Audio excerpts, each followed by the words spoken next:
Oke, Assalamualaikum warahmatullahi wabarakatuh. Waalaikumsalam Waalaikumsalam warahmatullahi warahmatullahi wabarakatuh. wabarakatuh. Selamat pagi anak-anakku semuanya. Hari ini kayaknya cerah sekali ya. Gimana kabar kalian semuanya? Sehat? Alhamdulillah baik Ibu. Alhamdulillah, ya Ibu senang sekali melihat wajah kalian pagi ini cerah semua. Mudah-mudahan selalu dalam kondisi sehat walafiat. Kita semua selalu ada dalam lindungan Allah Subhanahu wa Ta'ala, dijauhkan dari berbagai penyakit. Apalagi sekarang ada penyakit yang eh, kadang mematikan, yaitu virus corona. Hati-hati anak-anakku, walaupun sekarang sudah mulai mereda COVID ya, tapi kita tetap perlu waspada. Kemanapun kalian pergi, tetaplah menggunakan masker ya. Kita jaga-jaga, masker selalu kita bawa. Kita jangan mengentengkan penyakit apapun. Dan ingat, stamina harus kalian jaga, makan teratur, dan tidur juga harus teratur. Oke, anak-anakku sekalian, sebelum kita mulai pembelajaran hari ini, ayo kita berdoa dulu. Silakan. Silakan Batara, kita berdoa dulu. Baiklah, sebelum memulai kegiatan pada pagi hari ini, ada baiknya buat baca berdoa dulu sesuai agama dan kepercayaan masing-masing. Berdoa dimulai.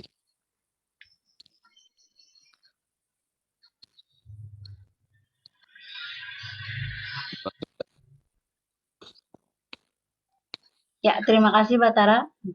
Oke, supaya sehat, supaya imun kuat dan selalu ceria, Ibu punya tepuk tangan buat kalian biar semangat ya. Tepuk tangan biar kita belajar santai, tapi kita penuh semangat yang tinggi ya. Oke, tepuk tangannya gampang aja.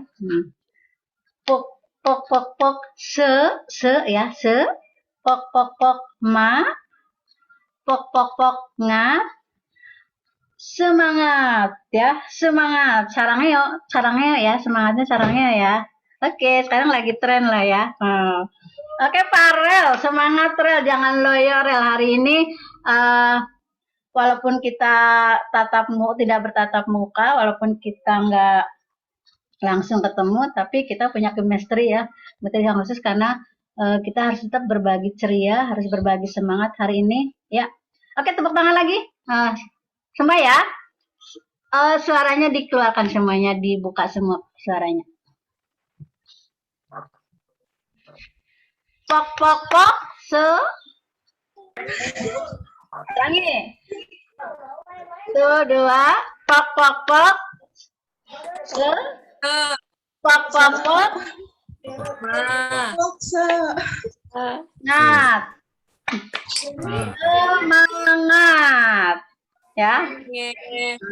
Sarangnya untuk kalian kita belajar supaya kita tetap semangat, jangan sampai kita loyo, kita harus tetap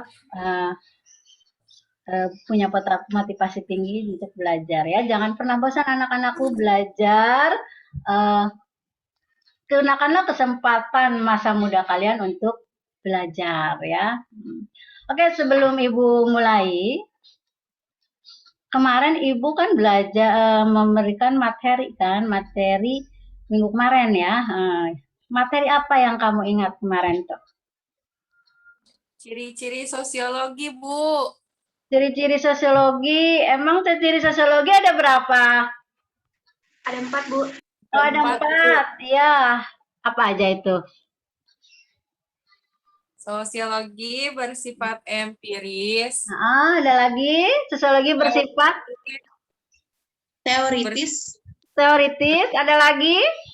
Kumulatif. Kumulatif, ya betul. Terus ada lagi? Non-etis. Ya, non-etis sih pintar banget ya. Daya ingat kalian itu hebat. Ya, mudah-mudahan kecerdasan ini bisa kamu pertahankan dan lebih baik lagi ditingkatkan kembali ya. Itu adalah materi yang udah Ibu kasih minggu kemarin ya. Ibu berharap materi yang udah kita pelajari minggu kemarinnya lagi ya, itu jangan kalian lupakan. Jadi kalau bisa dalam setiap hari ya, ilmu kita itu bertambah walaupun hanya sedikit ya. Ya Nadib ya. Oke, Nadib mukanya mana, Nadib? Ah, ya. Walaupun hanya sedikit, usahakan setiap hari hidup kita tuh ada tambahannya. Mau tambahan secara ilmu atau ada tambahan secara moral, ada tambahan secara etika, itu namanya kita itu progres ya, ada kemajuan dalam hidup kita. Ya, itu maksud Ibu. Ilmu yang sudah kita pelajari Ibu udah kasih, kamu tetap ingat, dan lebih baik lagi kamu bisa menambahkan lagi misalnya dengan lewat internet. Sekarang udah ada sosmed ya.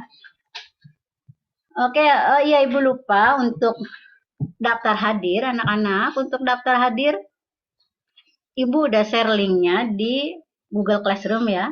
Ya, seperti biasa kalian isi link daftar hadirnya di Google Classroom.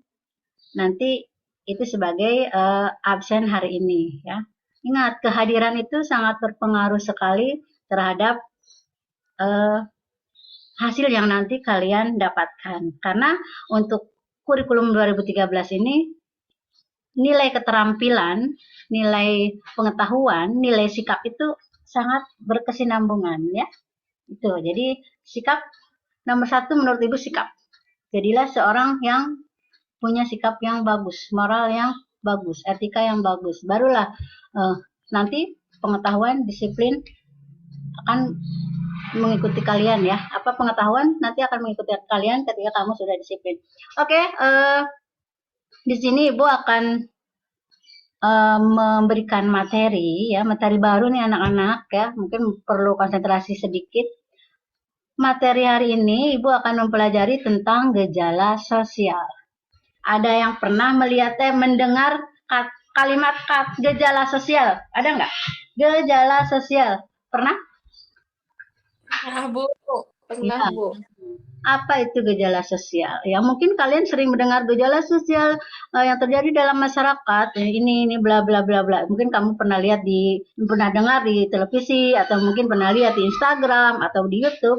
Cuma kalian nggak ngerti itu apa sih, pengertian dari gejala sosial itu apa, gitu kan? Nah, ya makanya Ibu akan sedikit memberikan ilmu buat kalian ya.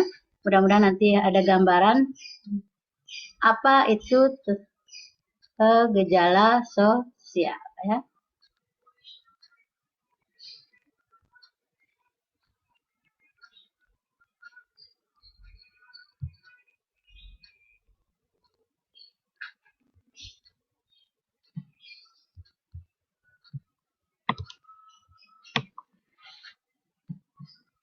Udah kelihatan anak-anak? Udah, Bu. Ya, oke, jelas ya. Nah, Ibu akan pelan-pelan akan menjelaskan tentang apa itu gejala sosial. Nah, sebelum mulai masuk ke materi, Ibu akan menjelaskan tentang tujuan pembelajaran dari gejala sosial. Yang diharapkan ketika siswa mempelajari gejala sosial, yaitu diharapkan siswa mampu memahami konsep gejala yang ada di lingkungan masyarakat. Yang kedua, siswa dapat mengidentifikasi gejala sosial di sekitar lingkungan masyarakat. Dan yang ketiga, diharapkan dengan adanya kalian mempelajari gejala sosial, kalian mampu menganalisis gejala-gejala sosial yang ada di dalam kehidupan masyarakat ya. Itu tujuan dari pembelajaran tentang gejala sosial. Nah, mungkin kalian belum tahu sebenarnya pengertiannya itu apa gejala sosial itu ya. Di sini bukan sedikit memberikan tentang pengertian gejala sosial ya. Pengertian gejala sosial yaitu adalah fenomena yang menandai munculnya permasalahan sosial yang ada di masyarakat ya. Ibu ulangi. pengertian gejala sosial itu adalah fenomena yang menandai munculnya permasalahan sosial yang ada di masyarakat.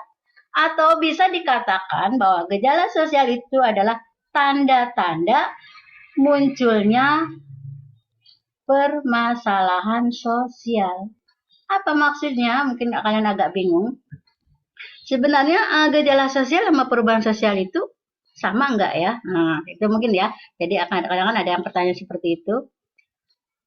Gejala sosial dan perubahan sosial itu ternyata sesuatu yang berbeda. Cuma gejala sosial dan permasalahan sosial itu punya kaitan yang erat. Nah, kaitan eratnya bagaimana? Nah, akan terjadi suatu permasalahan sosial, ya, akan misalnya dalam masyarakat itu akan terjadi permasalahan sosial, tetapi akan diawali dengan gejala sosial dulu, ya. Jadi yang pertama muncul itu adalah gejala sosial dalam masyarakat. Nah, ketika gejala sosial itu berulang-ulang, maka akan muncullah permasalahan sosial. Ya, misalnya nih, Bu kasih contoh. Pernah kalian dengar berita adanya perampokan di rumah elit, ya? Misalnya nih, permasalahan sosial itu adalah adanya perampokan di perumahan elit. Nah, sekarang kita mikir itu permasalahan saja adalah perampokan. Nah, kenapa terjadi perampokan? Nah, kalian harus berpikir kritis. Kenapa terjadi perampokan? Nah, karena ya adanya dipengaruhi oleh kesenjangan sosial atau kemiskinan. Nah, kemiskinan itulah yang dinamakan adanya gejala sosial. Adanya kemiskinan itu sehingga orang tidak mampu memenuhi kebutuhan pokok, ya, misalnya pangan, ya, sandang atau papan, sehingga untuk memenuhi kebutuhannya itu ada orang yang berperilaku menyimpang, misalnya dengan merampok, ya, itu. Jadi permasalahan sosialnya adalah perampokan dan gejalanya itu adalah kemiskinan. Perampokan akan terjadi karena adanya kemiskinan, itu ya. Oke, mungkin ada sedikit gambaran dah buat kalian. Ya anak-anak, masih semangat? Coba lanjut lagi. Halo? Masih semangat dong, Bu. Oke, berlanjut ya. Nah, faktor penyebab gejala sosial ya. Ibu di sini ada dua ya, kultural dan struktural. Kultural itu mungkin kalian tahu itu adalah budaya, culture ya, mungkin sering adalah culture. Culture itu apa? Nilai-nilai yang ada di dalam masyarakat. Itu adalah culture. Nilai-nilai yang ada dalam masyarakat. Itu biasanya sudah melekat dalam masyarakat itu sendiri atau budayanya, budaya dari dalam masyarakat itu sendiri. Misalnya seorang individu tinggal di daerah perkampungan kumuh ya, di situ di mana perkampungan kumuh itu mungkin banyak orang yang begitu tidak begitu gigih ya dalam mencari nafkah, mungkin makanya mereka cenderung pasrah atau misalnya ya sulit untuk bersaing dengan yang lain. Nah, kalau kita tinggal di daerah yang kumuh atau misalnya di daerah yang malas, maka kita akan terpengaruh oleh budaya itu sendiri ya. Itu misalnya kultural. Terus yang kedua adalah struktural. Struktural itu adalah termasuk adanya pengaruh struktur yang ada dalam masyarakat, tapi di sini udah terpola. Terpolanya apa? Adanya interaksi individu dengan individu, individu dan kelompok, kelompok dan kelompok. Misalnya ada program pemerintah dengan adanya penyuluhan ya. Itu faktor penyebab dari gejala sosial. Ibu lanjut lagi. Nah, jenis-jenis gejala sosial ya ada 4 anak-anakku ya. Mungkin kalian simak ya, pahami bahwa gejala-gejala sosial itu ada 4 ya, jenis. Pertama adalah ekonomi, kedua budaya, ketiga lingkungan alam, dan keempat psikologis. Nah, Ibu jelaskan satu persatu biar kalian ada gambaran sedikit. Kalau kita cerita tentang ekonomi, pasti otak kita itu akan berpikirannya ke pendapatan, ya. Pendapatan. Kalau berpendapatan dalam masyarakat itu ada yang pendapatannya tinggi dan ada masyarakat yang pendapatannya rendah, ya. Jadi, nah kalau ada orang yang pendapatannya tinggi dan pendapatannya sangat rendah, itu yang akan timbul itu apa? Ketimpangan sosial atau kesenjangan sosial. Nah, disinilah masalahnya, yaitu gejala sosialnya itu adalah di sini adalah ketimpangan sosial, ya. Antara si kaya dan si miskin itu ada jurang pemisah. Itu akan membuat satu gejala sosial sehingga tadi Ibu jelaskan ke atas, kita kaitkan tadi yang ke atas bahwa adanya perampokan itu akibat adanya kemiskinan, itu nyambung dengan adanya jenis gejala sosial ekonomi, ya. Terus yang kedua, budaya. Mungkin di SMP kalian pernah dengar cerita bahwa sering diungkapkan bahwa Indonesia itu adalah negara yang kaya raya dan berbagai macam budaya. Banyak sekali suku di Indonesia, banyak sekali suku Sunda, suku Jawa, suku Batak, suku Minang, dan lain-lainnya, ya. Mungkin di antara wajah-wajah di depan Ibu juga mungkin terdiri dari beberapa suku, ya. Nah, sekarang yang ingin jadi pertanyaan, apakah perbedaan yang kalian punya itu akan membuat kalian menjadikan suatu masalah atau konflik, ya? Nah, disitulah kita harus bisa memahami apa yang namanya dengan toleransi. Jika kita bisa ya memaknai dengan toleransi, saling menghargai, perbedaan itu nggak akan menjadi masalah dalam kehidupan bermasyarakat Indonesia. Ya, jarang mungkin di Indonesia kita sering terjadi adanya konflik ras gitu ya. Tapi itu masih jarang ya. Berarti masyarakat Indonesia adalah masyarakat yang benar-benar nilai-nilai kebudayaan itu sangat dijunjung sekali, rasa nasionalismenya sangat tinggi, rasa kekeluargaannya sangat itu sangat Ibu rasakan ketika ngajar di sekolah juga kan. Di situ antara budaya, antara ras Batak dengan orang Sunda, Ibu lihat mereka biasa-biasa aja, nggak ada masalah. Agamanya beda, non Muslim dengan Muslim mereka nggak masalah, mereka bisa jalan bareng, main bareng, itu ya, itu harus bisa dimaknai dengan positif perbedaan itu. Terus yang ketiga, lingkungan alam. Lingkungan alam itu bisa misalnya dengan adanya penyakit ya, menyebabkan penyakit, misalnya penyakit yang menular ya, misalnya malaria, demam berdarah, atau yang sekarang ini mungkin lagi tren adalah COVID-19 ya.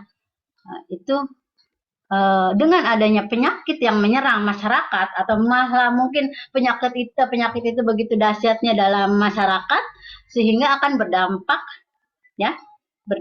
negatif terhadap masyarakat itu sendiri, misalnya dengan adanya ekonomi nanti ya. Kita akan diskusikan ini seperti ini ya. Terus yang keempat terakhir adalah psikologis. Psikologis itu adalah secara fisik manusia ya. Jika seorang individu secara psikisnya dia ada kelainan, maka dia akan punya masalah dengan interaksi antara individu yang lainnya ya. Bisa jadi dengan ada gangguan itu akan mengakibatkan misalnya dia akan menjadi masalah untuk orang lain ya. Maaf, di situ ada kelainan jiwa ya. Mohon maaf, di situ bahkan mungkin akan membahayakan orang lain. Oke, berlanjut. Ya, terus yang selanjutnya itu adalah dampak gejala sosial di masyarakat ya. Dampak gejala sosial itu ternyata ada yang dampak positif dan negatif. Kenapa Ibu kok ada dampak positifnya? Kan itu gejala sosial ya.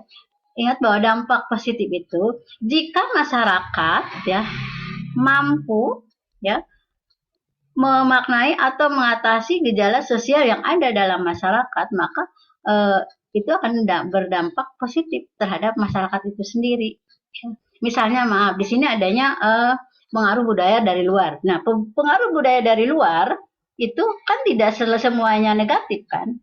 Tidak semuanya negatif, ada positifnya juga ya. Misalnya juga seperti teknologi, adanya handphone itu kan termasuk budaya juga kan? Karena berasal dari luar, awalnya masuk ke Indonesia dengan adanya handphone. Nah, apakah handphone berdampak negatif semua? Enggak kan? Handphone itu bisa dampak positif jika kita mampu menggunakan handphone itu untuk misalnya kita lebih kreatif lagi, ya, lebih produktif lagi, ya. Kita bisa berpikiran inovatif dengan adanya handphone. Tapi itu akan berdampak negatif jika individu itu sendiri tidak mampu, ya menggunakan teknologi yang ada itu untuk kebaikan atau sesuatu yang positif. Justru malah digunakan sesuatu yang buruk. Maaf, ini bukan nyinggung kalian ya. Misalnya kalian seharian semalam sampai mungkin hampir waktu kalian dihabiskan dengan main game misalnya ya. Nah, itu menurut Ibu bukan berarti membawa kebaikan atau dampak positif. Disitulah dampak negatifnya. Kamu kehilangan waktu. Dan ingat, waktu itu sangat berharga sekali ya anak-anak. Jangan sampai waktu kalian sia-siakan ya. Oke. Itu dampak positif dan negatif dari gejala sosial. Oke, Ibu takut tidur nih. Nggak tidur kan kalian? Enggak, Bu. Masih semangat. Semangat ya. Semangat terus untuk selalu kita menambah ilmu. Karena Ibu juga yang tua juga masih tetap semangat kok. Ibu ingin berusaha untuk belajar. Maaf ini. Belajar dan belajar. Supaya kita bisa up to date ya. Nah, jangan sampai kita ketinggalan dengan orang lain. Apalagi sekarang teknologi semakin canggih, jangan sampai kita diperbudak oleh teknologi ya. Ya nih anak cowok nih, Farel, Batara, Raja, Danes, ya Rahagi, Katip ya, Nadib. Kamu harus bisa memilih mana yang baik dan mana yang buruk buat kalian. Ya. Itu ada gambaran dari tentang gejala sosial. Kalian ada gambaran nggak tentang gejala sosial sekarang? Lumayan, Bu. Ada. Lumayan ya. Oke, udah ada. Nanti Ibu akan mencoba ya, memancing kalian misalnya dengan bisa berpikiran kritis ya. Kalian bisa berpikiran kritis, memahami tentang gejala sosial yang ada di lingkungan sosial. Nah, Ibu akan ambil video tentang COVID-19 yang akan mempunyai pengaruh yang besar ya dengan adanya COVID-19. Nah, kalian saksikan ya. Saksikan video ini dan simak isinya, nanti kamu analisis ya. Oke, Ibu share videonya.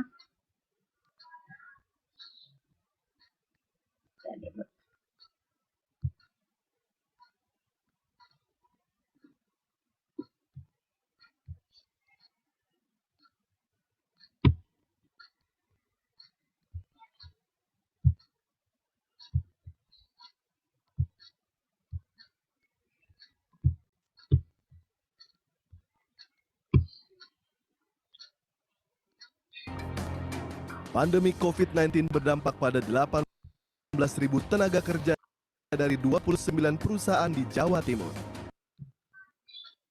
Hampir 2.000 pekerja mengalami pemutusan hubungan kerja atau PHK, dan 16.000 pekerja sisanya terpaksa dirumahkan. Pranajaya Arditian jadi satu di antaranya. Pekerja di sebuah rumah makan cepat saji itu sudah sejak akhir Maret dirumahkan dengan kebijakan pemotongan upah sampai 50%. Untuk menyambung hidup istri dan 2 anaknya, Pranajaya berjualan baju secara online dan menggelar lapak saat Car Free Day yang kini juga telah ditutup. Untuk waktunya kita belum tahu kepastiannya sampai kapan tutupnya, dan upahnya sudah diberitahukan untuk pemotongan 50%. Kepala Dinas Tenaga Kerja dan Transmigrasi Pemerintah Provinsi Jawa Timur Himawan Estu mengungkapkan sudah berkirim surat ke Kementerian Tenaga Kerja terkait kebijakan PHK dan dirumahkannya 18.000 pekerja di Jawa Timur. Nama-nama yang didata ini diusulkan untuk mendapatkan insentif dari alokasi dana kartu prakerja. Ramayana Depok juga harus tutup selamanya. Karyawannya juga terpaksa di PHK. Ketua Pimpinan Unit Kerja Serikat Pekerja Ramayana Lestari Sentosa, Kurniati, mengatakan keputusan PHK ini terpaksa dilakukan lantaran manajemen sudah tidak bisa lagi menutupi beban operasional imbas dari wabah COVID-19. Karyawan yang di PHK juga hanya diberi pesangon sebesar 9 kali gaji, berbeda dengan ketentuan UU Ketenagakerjaan nomor 13. Dengan status pekerjanya di PHK sepihak, perusahaan merasa merugi. Penjualannya turun drastis. Video karyawan Ramayana Depok yang menangis usai di PHK pun sempat viral.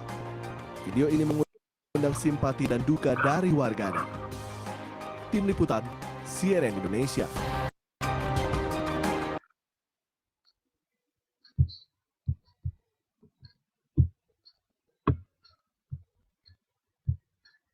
Oke, Ibu dengar dari video tadi, lihat video tadi kayaknya rasa terharu ya. Ya. Maaf.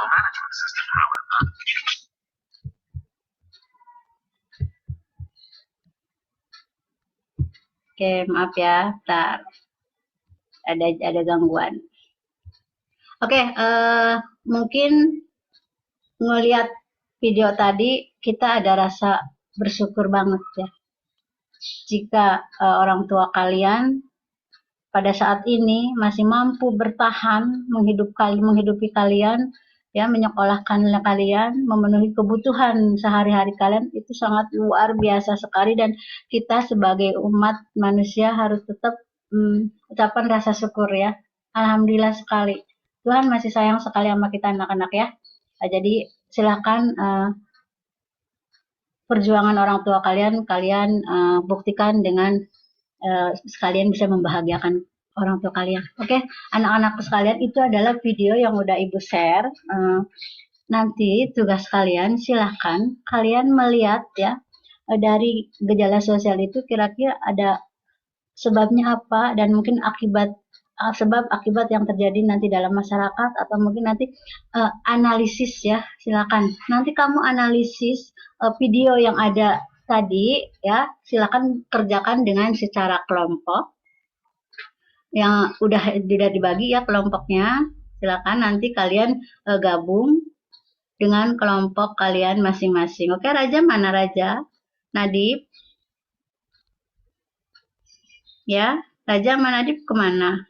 Iya Dip, iya on aja Dip, kenapa Dip? Jangan malu-malu Dip. Raja? Ya, oke, Ibu bagikan kelompoknya ya. Silakan nanti dalam berapa menit ya, 5 menit lah ya, 5 menit atau 10 menit ya. Ya, nanti kalian gabung kembali ke main room, kita kembali lagi nanti kita diskusikan ya hasil dari kerja kelompok kalian ya. Silakan bebas kamu berekspresi dengan kalimat sendiri ya. Kalau kalian bisa PPT boleh nanti menggunakan PPT ya. Di sini kita semua sama-sama belajar ya. Anak-anakku jangan takut salah. Oke, Ibu berikut ya. Jadi nanti kamu masuk ke dalam kelompok kalian masing-masing. Oke, selamat berdiskusi anak-anakku semuanya. Semangat terus ya.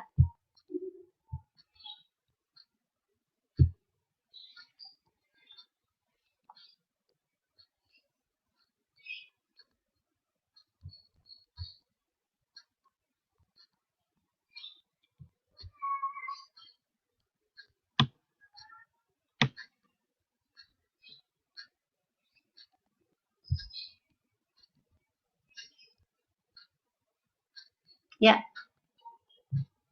ini kelompok 3. Ya, silakan kelompok 3 berdiskusi ya tentang video yang Ibu share tadi ya. Silakan ketua kelompoknya siapa? Nah, ya. Baik Ibu. Ya, oke. Raja, benar kan Raja ada di sini? Oh ya, oke. Ya, Raja kemana itu? Oh iya, barusan dia izin. Bentar. Oh maaf, dia izin ke toilet katanya. Bentar. Eh, silakan berdiskusi. Nanti Ibu akan lihat kelompok-kelompok yang lain ya. Di sini kalian teman, walaupun berbagai ras ya, berbagai suku. Silakan berdiskusi seperti tidak ada yang adanya perbedaan di antara kalian. Oke, semangat anak-anakku semuanya. Ya, silakan. Ibu mau lihat, ya Ibu mau lihat kelas yang lain ya, apa kelompok yang lain, oke? Kasih Ibu. Ya.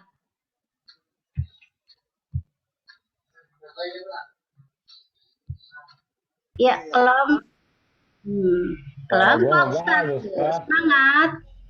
Ya, Semangat, Bu. Pare, tahu lagi. Adika, Danes, Saida, Arisya, Najwa. Oke, silakan diskusi tentang video yang tadi Ibu share ya. Ini merupakan menurut Ibu suatu peristiwa yang luar biasa, yang benar-benar gejala yang sangat mempengaruhi kehidupan masyarakat Indonesia ya. Oke, silakan nanti setelah 5 menit ya, 5 menit dari sekarang nanti Ibu tunggu di main room ya, Nak. Ya. Yep.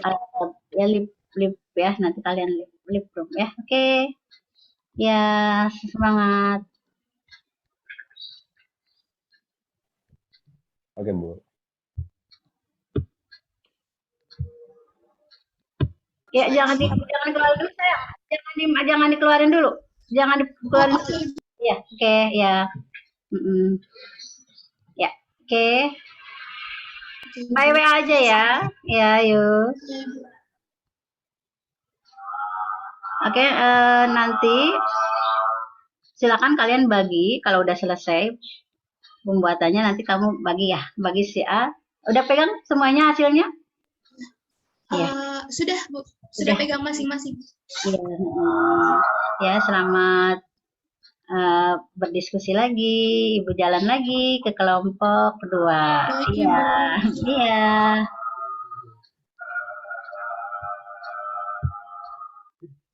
Jadi kalau nggak salah kita suruh diskusi video ya? Jangan pada. Iya. Halo Ibu. Halo, kita ketemu lagi di sini Raja. Raja udah kembali nih. Ya. Ya, oke. Oke, yang lainnya silakan nanti Ibu tunggu ya. Dari sini 4 menit ya. Silakan nanti kalau ada lip room kamu pilih lip room ya. Oke, ya. Ibu tunggu nanti di main room ya. Silakan. Selamat berdiskusi anak-anakku sekalian.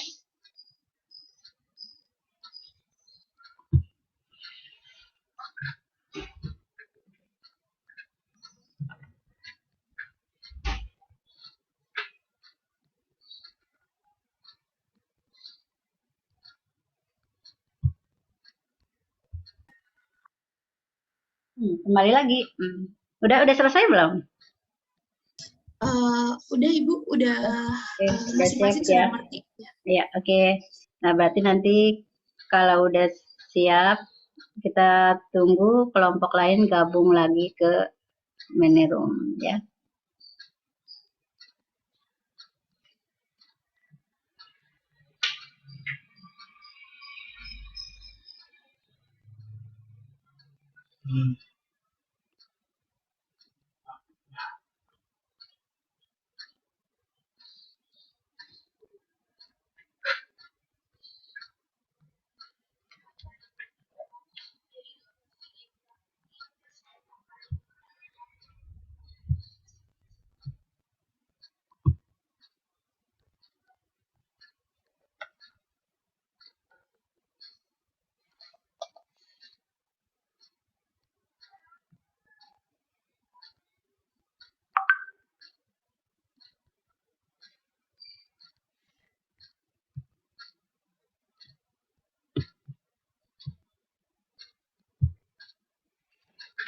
Oke, kita gabung kembali. Kelompok 2 udah mulai masuk. Kita siap-siap untuk diskusi kelompok ya.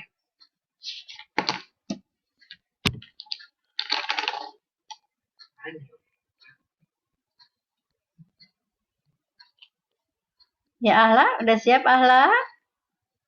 Ya, Batara, Nadif. Tolong jangan dimatikan dalam pembelajaran ya. Video selalu on ya. Ya, video selalu on.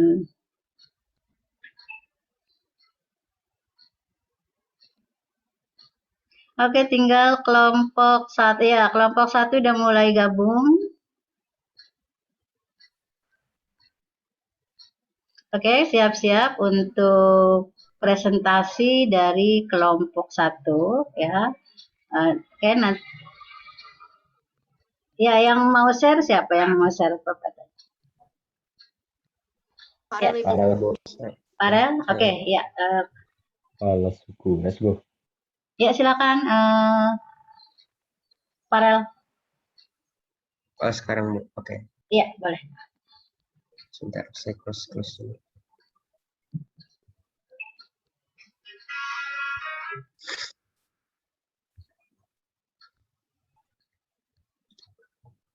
Ya, posisinya. Terakhir. Oke, cari ya posisi yang ini. Ya, silakan kan. Dan ya, pembukaan ya. Ya, silakan. Assalamualaikum warahmatullahi wabarakatuh. Selamat pagi. Saya perwakilan dari kelompok 1. Nama saya Ragi Sori Tanjung. Kelompok 1 anggotanya ada Farel, Ii Saidah, Agis, Najwa, dan Arisha. Kelompok 1 akan menjelaskan analisis gejala sosial di kesempatan kali ini. Yang pertama, gejala beberapa pekerja terkena potong gaji, bahkan sampai PHK. Yang kedua, sebabnya karena penyebaran COVID-19 di Indonesia meluas. Yang ketiga, akibat angka kemiskinan dan pengangguran meningkat.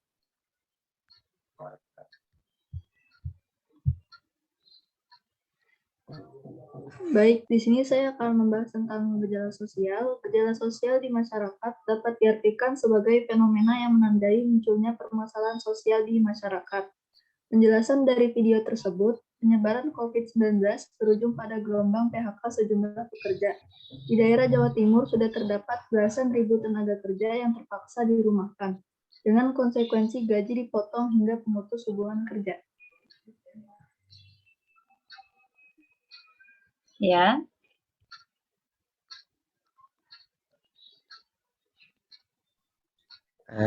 Yang kedua, penjelasan sebab. Menurut video yang saya lihat, penyebab terjadinya pengangguran ini hal utamanya sudah jelas disebabkan oleh wabah COVID-19 dan mungkin beberapa faktor lainnya. Seperti yang ada di contoh video salah satu toko pakaian memutuskan untuk memberhentikan atau mem-PHK para pekerja dengan alasan pihak manajemen tidak dapat menanggung beban biaya operasional. Menurut saya hal ini juga bisa terjadi karena daya jual yang rendah dan sepi pengunjung. Mengingat juga situasi COVID-19 ini, orang-orang lebih minat untuk membeli online daripada berkunjung langsung ke toko. Selain lebih praktis, harga juga lebih murah. Jadi menurut saya pemberhentian tenaga kerja ini juga disebabkan oleh faktor kalah saing.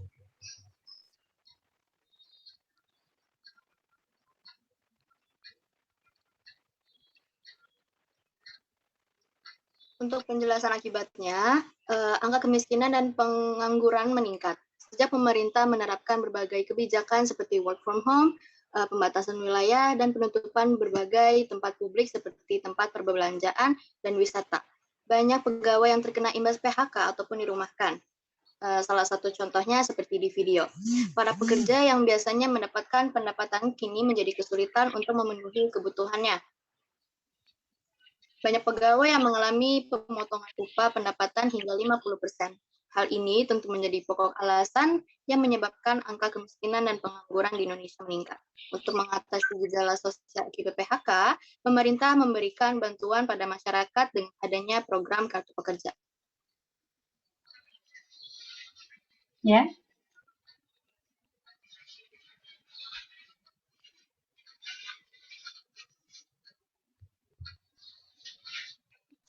Penanggulangan ekonomi. Pemerintah telah menertibkan berbagai kebijakan untuk menahan dampak buruk di bidang ekonomi sekaligus mengupayakan pemulihan ekonomi. Salah satu kebijakan pemerintah yaitu dengan menyalurkan anggaran untuk membantu rakyat kecil yang terkena dampak pandemi ini yang tidak bisa bekerja dan penghasilannya menurun dengan mencarikan dana bantuan sosial atau bansos yang berbasis cash transfer seperti program Keluarga Harapan PKH, bantuan pangan non-tunai BPNT atau kartu sembako dan bantuan sosial tunai BST. Pemerintah juga dapat menciptakan lapangan pekerjaan yang seluas-luasnya dengan adanya lowongan kerja sehingga pencari kerja juga akan melamar.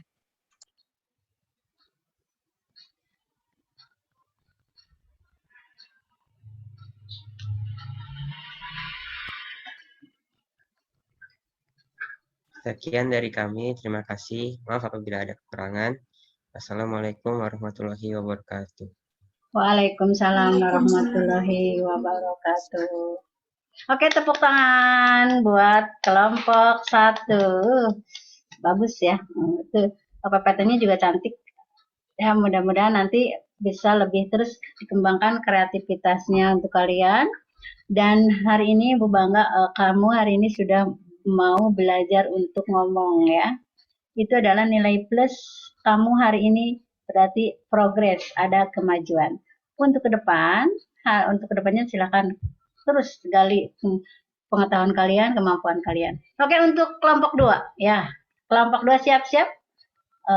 Kelompok 2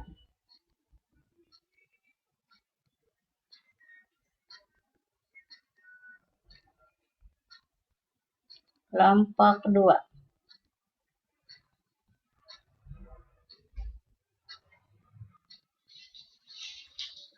Assalamualaikum warahmatullahi wabarakatuh. Waalaikumsalam warahmatullahi wabarakatuh. Selamat siang semuanya, salam sejahtera bagi kita semua.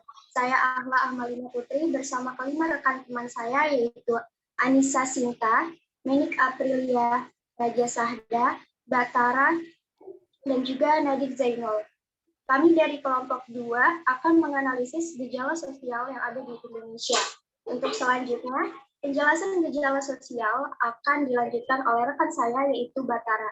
Untuk Batara, saya persilakan. Gejala sosial yang terjadi adalah karena angka kemiskinan dan pengangguran di Indonesia di saat wabah COVID-19.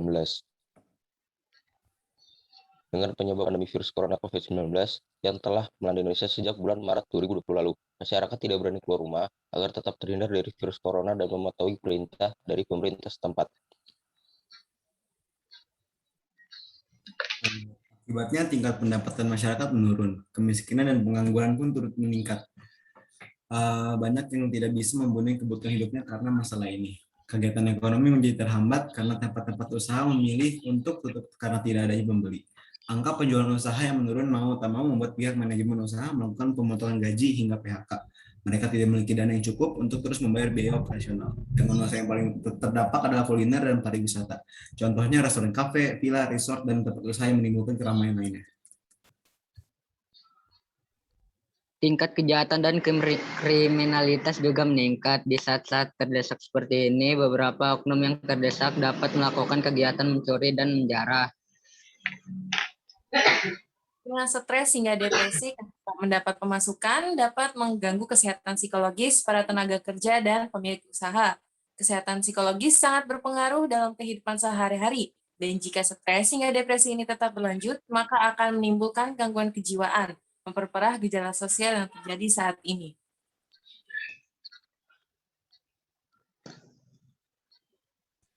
Maka dari itu, solusi yang dilakukan pemerintah adalah dengan memberikan bantuan sosial berupa program sembako, bantuan pangan non-tunai atau BPNT, bantuan sosial tunai, kartu prakerja, hingga subsidi token listrik.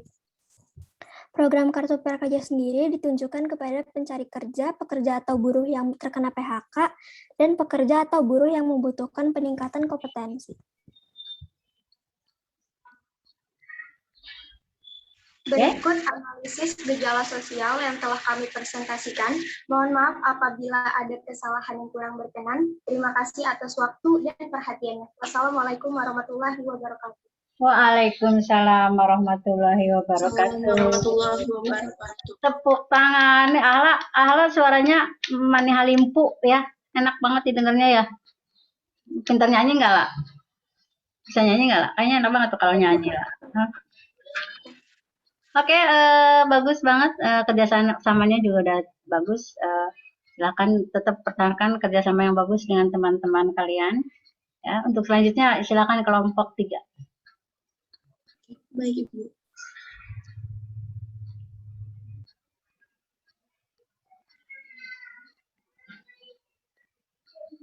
Apakah sudah terlihat di layarnya? Sudah. Oke. Ya, oke. Assalamualaikum warahmatullahi wabarakatuh. Waalaikumsalam warahmatullahi wabarakatuh. Selamat pagi kepada Ibu Titi dan teman-teman sekalian. Di sini kami dari kelompok 3 akan membahas tentang gejala sosial yang ada di masyarakat.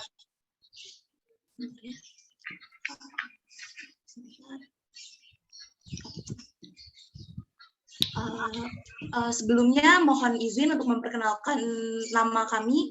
Saya Raya Rafasya Paramita dan teman-teman saya yaitu Putu Kefalai, Kalisa Azmi, Aliska Sandina, Rezika Diandra, dan Lutfi Faik. Dan satu lagi ada Yohanes Andrea. Untuk Putu Kefalai dipersilakan untuk membaca slide selanjutnya. Pada saat ini, kami ingin menyampaikan apa imbas COVID bagi pekerja. Seperti yang kita ketahui bersama, COVID-19 adalah penyebab utama dari dirumahkannya para pekerja. Sehingga dampaknya, para tenaga kerja kehilangan mata pencaharian mereka. Hal ini mengakibatkan para pekerja menuntut hak yang seharusnya mereka dapatkan dengan cara yang berbagai macam.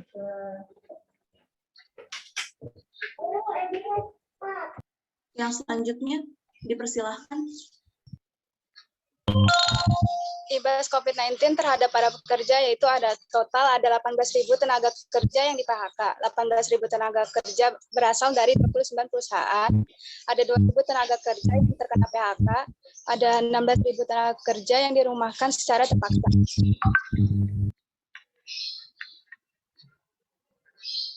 Oke, yang selanjutnya.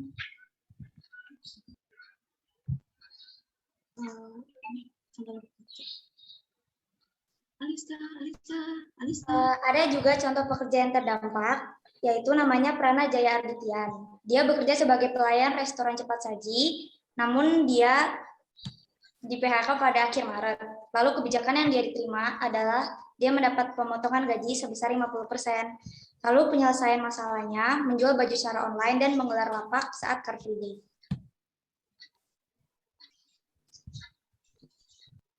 Himawan S. Tubagijo selaku Kepala Dinas Ketenagakerjaan dan Transmigrasi Pemerintah Jawa Timur mengungkapkan sudah terkirim surat kerja terkait PHK dan dirumahkannya 18.000 pekerja di Jawa Timur. Salah satu perusahaan besar di kawasan Depok terpaksa tutup, yaitu perusahaan tersebut adalah Mall Ramayana yang tepatnya berada di kawasan Depok.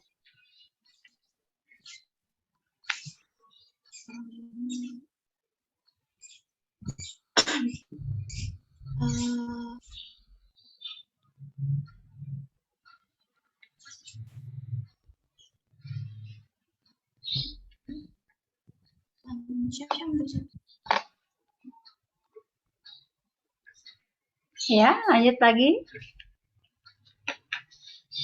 Ya, Raya, lanjut, Raya. Oke, pihak karyawan di sini menyatakan bahwa karyawan memang terpaksa dirumahkan.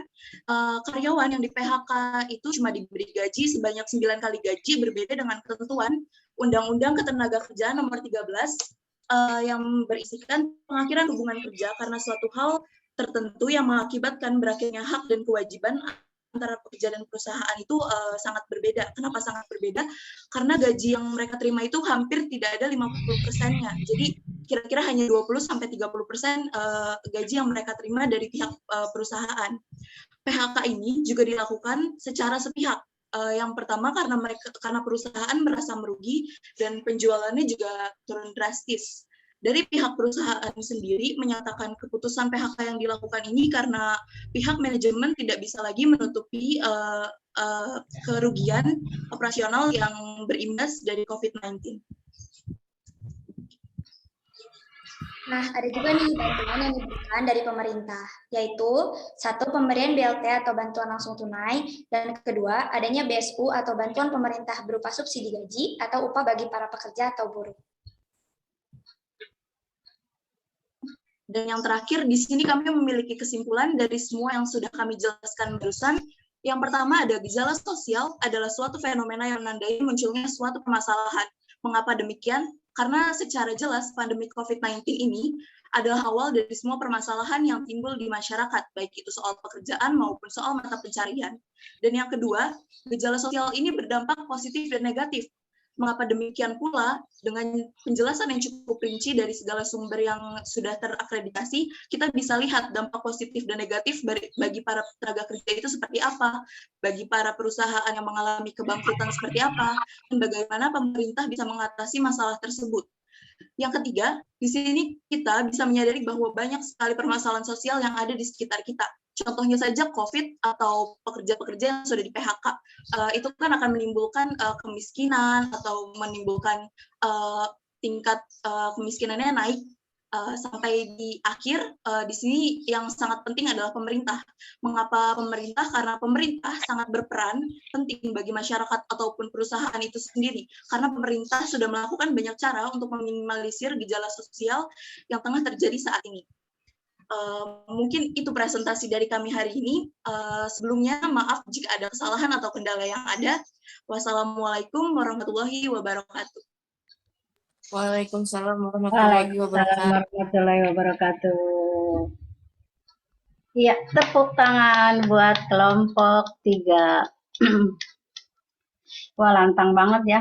Raya bisa jadi itu tuh, jadi apa ya? Dalam pemilihan tuh namanya tuh yang pilihlah aku, apa itu? Orasi ya. Udah punya bakat untuk ngomong. Suara saya lebih lantang, Ibu. Lantang ya, bagus ya. Mudah-mudahan nanti yang lainnya juga bisa begitu. Karena untuk lantang itu Ibu yakin itu tidak langsung lantang ya Raya. Pasti Raya ketika SMP-nya dia ya sering ngomong kan? Saya banyak ngomong sendiri sih, Bu. Ngomong sendiri.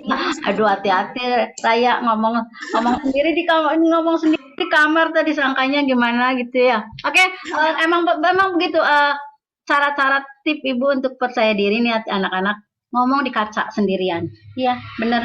Ngomong, tapi jangan keseringan Raya ya, nanti disangka orang kemasukan lagi ya. Nah, belajar nih. Kalau misalnya kita grogi ngomong ya, kita belajar ngomong sendiri di depan kaca seperti apa kalau aku ngomong gitu ya. Itu nggak apa-apa, belajar. Nanti dipraktekkan ketika kamu lagi pembelajaran daring. Mungkin pertama satu kalimat aja. Hari kedua 2 kalimat. Hari ketiga akhirnya bisa beruntun. Itu kan dengan otomatis keluar dari pemikiran kita. Jadi nggak ada yang bodoh di dunia ini ya. Nggak ada anak yang bodoh ya. Cuma ada anak yang malas. Malas itu yang membuat kebodohan itu ada. Oke anak-anakku sekalian, ternyata hasil dari diskusi kalian itu termasuk amazing, luar biasa. Menurut Ibu kelas 10 itu udah pemikiran kayak gitu udah bagus ya. Nanti silakan nanti ketika kelas 11, 12 kamu bisa lebih mengembangkan lagi kemampuan dan kelebihan kalian ya. Bagi yang belum merasa bisa, masih terus belajar lagi karena kesempatan itu masih banyak sekali. Saat ini kesempatan kita. Mungkin ada kata patah yang mengatakan kesuksesan itu tidak dicapai hari ini ya. Jadi saat ini kamu sibuk untuk meraih kesuksesan, maka ke depan itu yang akan kamu raih. Jika sekarang Anda atau kalian bermalas-malasan, maka penyesalanlah yang akan kamu capai kelak. Oke, pilih mau yang mana. Itu adalah pilihan di kamu ya. Oke, mungkin Ibu sedikit menguatkan dari apa yang tadi, bukan kesimpulan ya, ini menguatkan dari materi yang kita pelajari ini tentang gejala sosial anak-anakku, bahwa gejala sosial itu sering kita lihat ya, kita lihat di lingkungan kita tinggal ya. Kadang kita tanpa sadar banyak sekali masalah yang ada dalam diri kita, atau maaf, dalam misalnya ke tetangga kita, tetangga komplek ya, mungkin ada yang kekurangan, yang tidak makan karena kena PHK, atau misalnya karena ada sakit jiwa ya, mengalami sakit jiwa, atau misalnya secara biologis dia sedang sakit yang berkepanjangan, tidak sembuh-sembuh. Itu sebenarnya suatu gejala sosial yang timbul, yang sering kita lihat di dalam kehidupan sehari-hari ya. Jadi sebagai seorang makhluk sosial yang punya hati nurani, jiwa sosial yang tinggi ya, punya simpati yang tinggi, empati yang tinggi, jangan kalian menutup mata untuk permasalahan atau gejala sosial yang ada di dalam lingkungan kalian. Jadilah anak yang peduli dengan sesama, ya. Oke, peduli sesama itu merupakan suatu kebanggaan buat kalian bahwa kita sudah bermanfaat untuk orang lain ya. Jadi tadi gejala sosial sudah Ibu terangkan, ada beberapa jenis ya, ada 4 jenis. Tadi tentang ekonomi, tentang psikologis ya, tentang psikologis alam ya, itu merupakan suatu gejala yang sering terjadi dalam kehidupan kita ya. Jadi pelajaran hari ini ya, kita memahami tentang gejala sosial. Nah, yang Ibu pertanyakan nih, kira-kira dari udah pembelajaran yang kita laksanakan hampir berapa menit nih, hampir 45 menit lebih, kira-kira kesimpulan apa yang kamu dapat? Kira-kira apa yang ada dalam pemikiran kamu atau otak kalian yang kamu save hari ini itu tentang gejala sosial itu apa? Ya, oke, kira-kira silakan. Ada yang mau mengungkapkan kesimpulannya apa? Iya, silakan Adik. Dari penjelasan yang sudah Ibu Titi terangkan, dapat saya simpulkan bahwa gejala sosial ternyata banyak sekali kita jumpai di sekitar lingkungan tempat tinggal kita, seperti kesenjangan sosial masyarakat, kemiskinan, masalah remaja yang mungkin di usia kita ini sangat rentan, dan lain sebagainya. Pemerintah juga sudah berusaha untuk mencoba menangani atau meminimalisir gejala sosial. Salah satu caranya dengan pengendalian sosial. Pengendalian sosial merupakan suatu proses yang dilakukan oleh individu maupun kelompok, sehingga anggotanya dapat bertindak sesuai dengan harapan kelompok atau masyarakat. Dengan adanya pengendalian sosial, diharapkan masyarakat dapat memahami mengenai norma. Norma menjadi aturan-aturan yang bertujuan untuk mendorong individu atau kelompok dalam mencapai nilai-nilai sosial. Oke, bagus. Adita, ada lagi? Saya, Bu. Ya, Najwa, silakan Najwa. Apa Najwa? Kalau di video tadi kan kita kan udah belajar kan Bu, gejala sosial tuh apa sih, jenis-jenisnya tuh apa sih. Kita udah tahu kalau gejala sosial itu tuh suatu fenomena gitu Bu, yang menandai munculnya suatu masalah. Tapi di sini yang mau saya bahas tuh kalau dari video yang tadi udah saya tonton Bu, saya tuh merasa kalau saya tuh ternyata belajar Bu, kalau ternyata dampak corona itu nggak cuma pada kesehatan tubuh Bu, ternyata corona tuh bisa berdampak ke hal yang lain Bu, seperti tadi udah berdampak ke perekonomian. Nah, udah berdampak seperti kejadian video tadi Bu, pemberhentian PHK gitu Bu, yang menyebabkan pengangguran. Nah, corona juga berdampak pada pertokoan Bu, yang menyebabkan kebangkrutan karena sepinya pengunjung. Nah, corona juga nyebabin berkurangnya kayak penerbangan jadi ditutup gitu Bu. Jadi kesimpulan tegasnya, saya di pertemuan kali ini nggak belajar tentang gejala sosial itu apa sih, tapi saya juga belajar gitu Bu, dampak-dampak corona, dampak-dampak lain terkait corona gitu Bu. Oke, terima kasih Najwa. Bagus banget ya, ternyata kalian mampu menyimpulkan apa yang sudah kamu pelajari hari ini. Mudah-mudahan apa yang kita pelajari hari ini ya, yang Ibu berikan, walaupun mungkin hanya sedikit materinya, tapi mudah-mudahan akan bermanfaat buat kalian ya dalam menjalani hidup, karena terus terang hidup ini tidak seindah yang kamu bayangkan, tapi perlu banyak kerikil-kerikil yang kamu harus sanggup melewati ya, untuk mengarah tujuan kita itu adalah banyak sekali kerikil-kerikil, hambatan-hambatan, dan harus kamu lewati. Itu adalah kunci sukses, tidak boleh menyerah ya anak-anak sekalian ya. Mungkin itu yang bisa Ibu sampaikan hari ini ya. Sukses terus buat kalian. ya Ibu ingatkan untuk minggu depan ya, untuk minggu depan kita akan mempelajari tentang materi interaksi sosial ya. Kita untuk bab kedua udah ya. Bab kedua berarti interaksi sosial, interaksi antara individu dan individu, interaksi individu dan kelompok, kelompok dan kelompok ya. Alhamdulillah ya hari ini kita sudah belajar dengan lancar. Terima kasih anak-anakku sudah ikut pembelajaran Ibu hari ini. Dan sebagai umat beragama, ya kita ucapkan syukur sama Allah ya yang selalu memberikan kemudahan sama kita, selalu memberikan rezeki sama kita, rezeki sehat, ya rezeki materi. Itu adalah sesuatu yang sangat luar biasa, kita harus ucapkan syukur. Kita tidak boleh melupakan yang di atas. Dalam kondisi apapun kita harus mau bahagia, mau susah, kita harus tetap bersyukur ya anak-anakku. Oke, Ibu minta untuk Parel. Parel kita berdoa ya menutup pertemuan kita hari ini. Oke, ya silakan. Untuk menutup pembelajaran hari ini, mari berdoa sesuai agama masing-masing. Berdoa mulai.